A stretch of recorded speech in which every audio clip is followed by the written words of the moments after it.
माता सीता ने गाय को विष्ठा खाने का श्राप क्यों दिया? अर्थात गाय को मल खाने का श्राप क्यों मिला? आपने कहीं ना कहीं गाय को मल खाते हुए देखा ही होगा।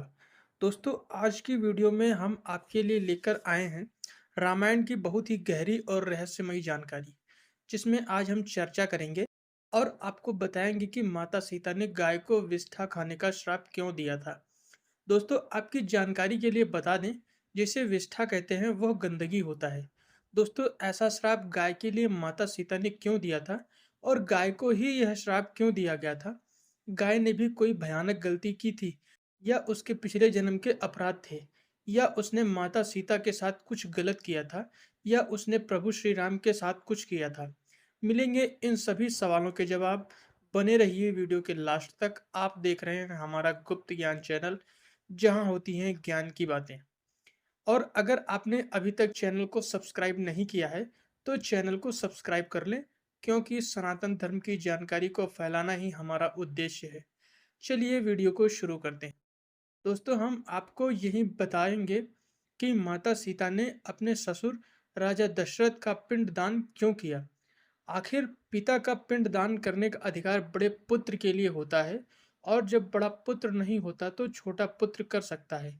यानी श्री राम को अपने पिता दशरथ का पिंड दान करना चाहिए था, लेकिन माता सीता ने ही अपने ससुर का पिंड दान क्यों कर दिया, और साथ में फाल्गु नदी और ऐसे कई वस्तुओं को माता सीता ने श्राप दिया था।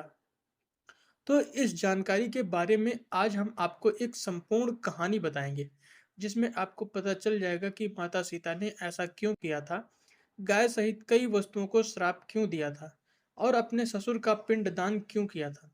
यदि आपको यह जानकारी पूरी तरह से जानना है, तो वीडियो को लास्ट तक देखें। मित्रों, यह बात उस समय की है जब भगवान श्री राम रावण को मार करके, यानी रावण का वध करके अयोध्या वापस आ रहे थे, और उन्होंने राजपद को भी स्वीकार कर लिया, यानी राजा बन चुके थे। और जब अयोध्या के राजा बन गए, तो कुछ दिन तक राज करने के बाद श्री राम तीर्थ यात्रा करने निकले। तीर्थ यात्रा करते करते श्री राम नेपाल के पशुपतिनाथ मंदिर में गए, रामेश्वरम में गए। ऐसे 12 ज्योतिर्लिंगों को उन्होंने दर्शन किया, और फिर चलते चलते सोनभद्र नदी के संगम पर आ गए। पहुंचकर श्री राम ने जिन तीर्थों में गए, वहां उत्तरोत्तर अधिक से अधिक दान किया।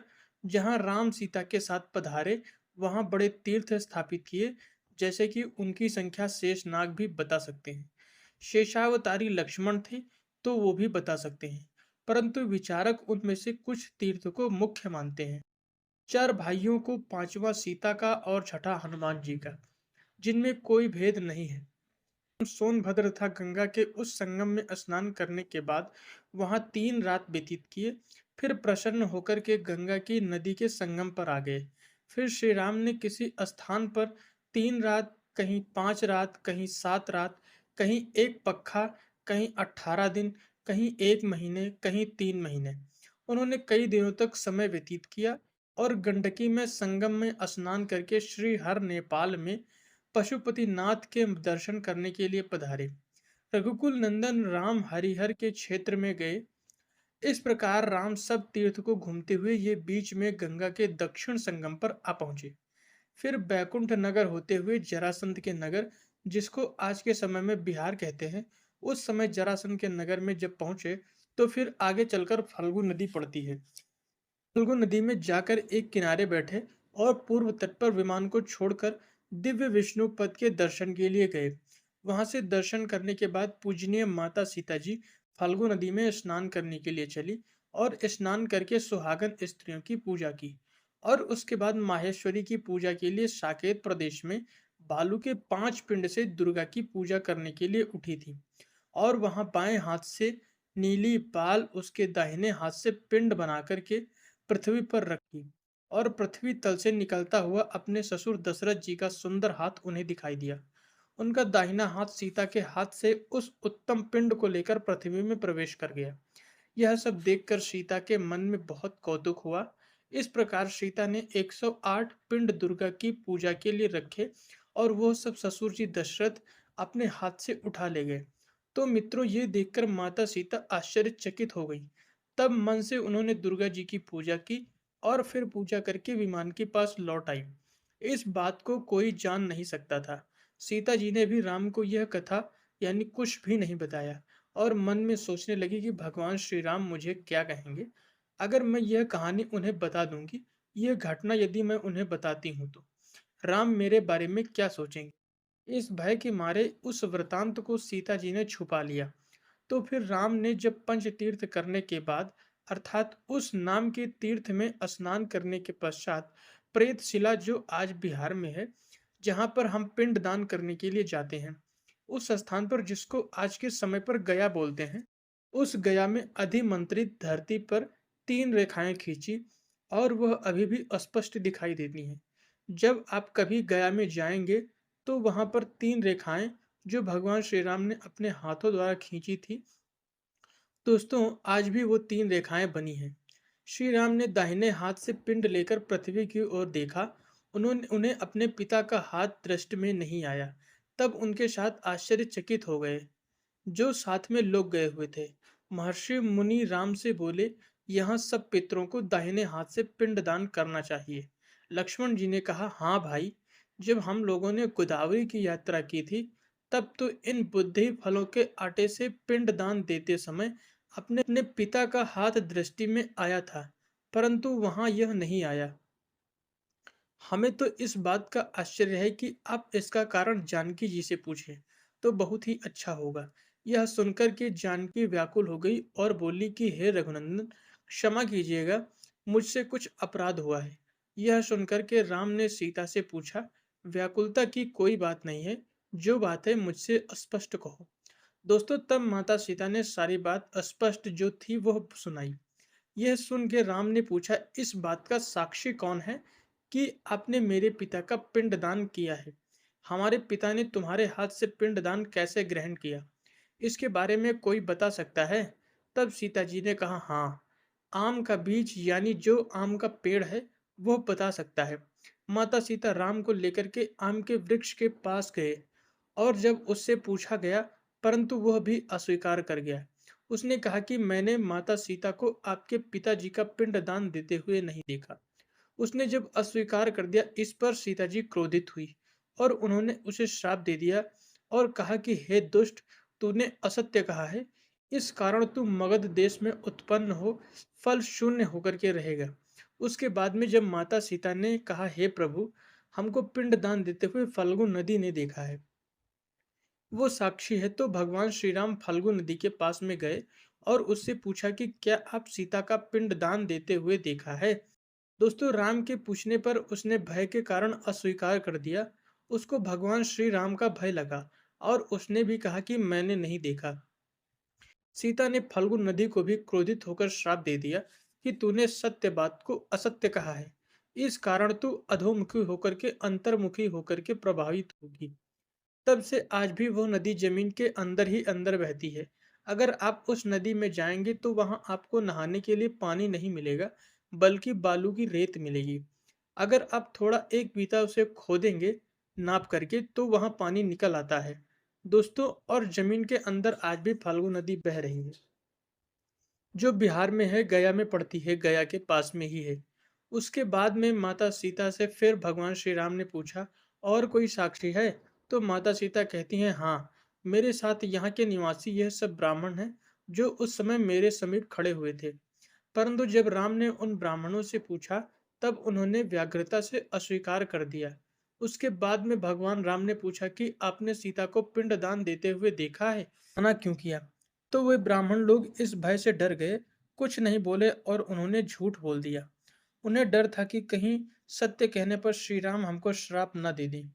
ये बात मन में ब्राह्मण सोच रहे थे और माता सीता ने फिर क्रोधित होकर के उन ब्राह्मणों को भी श्राप दे दिया। कहा, जाओ, तुम सब द्रव्य हेतु इधर उधर भटकते रहोगे। उसके बाद जानकी ने बिलार को साक्षी दिया और जाकर के राम ने उस बिलार से पूछा तो उसने भी नहीं कह दिया कि मैंने नहीं देखा।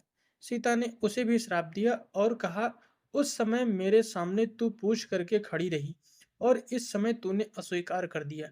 जा, तेरी पूछ अछूत अर्थात निर्भय हो जाएगी। तो फिर जानकी ने गौ माता को साक्षी बताया। तब गाय ने भी प्रभु श्री राम के भय से यह बताने से मना कर दिया कि उसने माता सीता को पिंडदान करते हुए देखा है। तब माता सीता ने क्रोधित होकर कहा, कहूँ मैं तुझे श्राप देती हूँ कि तूने सत्य बात को असत्य कहा है। तेरा मुख जो है वह अपवित्र हो जाएगा। तू आगे चल कर के विष्ठा खाएगी, यानी गंदगी खाएगी। तो दोस्तों, आपने देखा होगा कभी कभी गाय जो होती है वो विष्ठा खाती है। उसके बाद सीता ने राम से कहा कि सूर्य मेरे साक्षी हैं, वह मुझे और आपको भी देखते हैं, और उनके सामने मैंने अपने ससुर जी का पिंडदान किया है। लेकिन सूर्य कांतिमान विमान पर आरूढ़ हुए तब दशरथ जी वहां साक्षात आते हैं। राम का आलिंगन करे बिना ही बोले कि राम, तुमने हमको सदा के लिए तार दिया है। मैथिली के पिंडदान से तो हमें बहुत ही तृप्ति प्राप्त हुई है, तथापि लोभ शिक्षा तुम गया श्राद्ध का आवरण करो। तब राम के पिता से पूछ के इतनी शीघ्रता से बालू का पिंड क्यों ग्रहण किया, इसका कारण तो कहिए। तब दशरथ जी बोले कि हे राम, यहाँ गया के पिंडदान के समय बड़े ही विघ्न उपस्थित हो जाते हैं, इसलिए इसी कारण मैंने इतनी शीघ्रता से यह काम किया। उन्होंने बताया कि इस हादसे में कुछ यहाँ पिंड का अन्न ग्रहण कर लेते हैं। तब राम विमान द्वारा वहां से गया में उपस्थित हुए। राम ने वहां पर फिर स्थित शिला पर पिंडदान किया।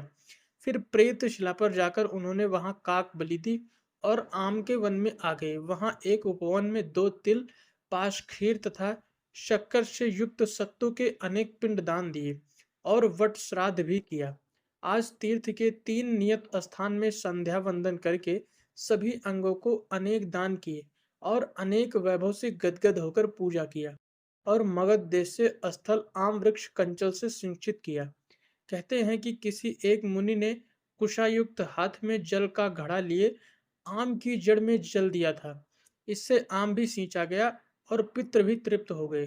तो इस प्रकार विष्णु पद की पूजा करते हुए विमान पर बैठकर यत्र तत्र विचरण करते हुए राम ने गया में 3 मास यानी 3 महीना व्यतीत किए।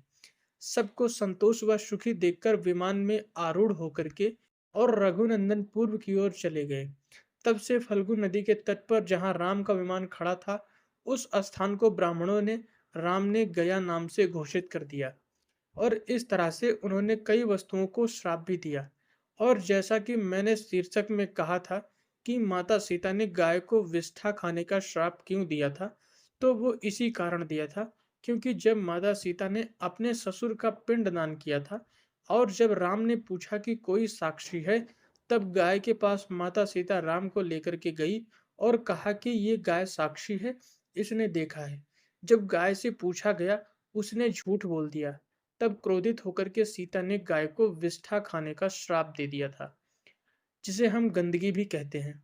आपने देखा भी होगा कि कहीं कहीं गाय जो होती हैं वो विष्ठा खाती घूमती हैं। ये केवल सीता के श्राप के कारण है। तो दोस्तों, यही रही आज की ज्ञानवर्धक और रहस्यमयी कहानी। अगर आपको इस कहानी के बारे में पहले से पता था तो हमें कमेंट बॉक्स में जरूर बताइए। मिलते हैं किसी अगली ज्ञानवर्धक रहस्यमयी और इंटरेस्टिंग वीडियो के साथ। तब तक हम आपके स्वास्थ्य की कामना करते हैं और अंत में कमेंट बॉक्स में जय श्री राम जरूर लिखें। वीडियो को लास्ट तक देखने के लिए आपका बहुत बहुत धन्यवाद। जय श्री